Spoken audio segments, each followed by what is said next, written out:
On the 7th of October 2023, Hamas perpetrated the worst massacre in Israel's history. Every day since then, the horror has continued. The hostages are still being held today. The Palestinian people have endured terrible suffering. Now, in Gaza, because of a catastrophic failure of aid, we see starving babies, children too weak to stand, images that will stay with us for a lifetime. The suffering must end. Yesterday, I discussed this with President Trump, and we're mounting a major effort to get humanitarian supplies back in by air, and UK aid has been airdropped into Gaza today, and crucially, by land. We need to see at least 500 trucks entering Gaza every day. But ultimately, the only way to bring this humanitarian crisis to an end is through a long-term settlement. So we are supporting the US, Egyptian and Qatari efforts to secure a vital ceasefire.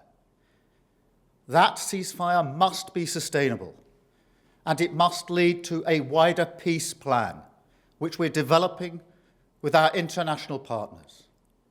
This plan will deliver security and proper governance in Gaza and pave the way for negotiations on a two-state solution. Our goal remains a safe and secure Israel alongside a viable and sovereign Palestinian state. But right now, that goal is under pressure like never before. I've always said that we will recognize a Palestinian state as a contribution to a proper peace process at the moment of maximum impact for the two-state solution. With that solution now under threat, this is the moment to act.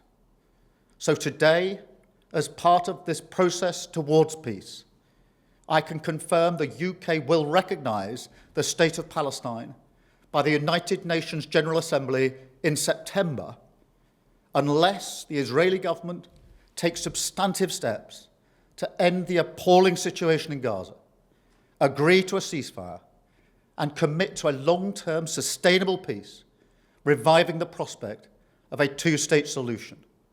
And this includes allowing the UN to restart the supply of aid and making clear that there will be no annexations in the West Bank. Meanwhile, our message to the terrorists of Hamas is unchanged and unequivocal. They must immediately release all of the hostages, sign up to a ceasefire, disarm, and accept that they will play no part in the government of Gaza.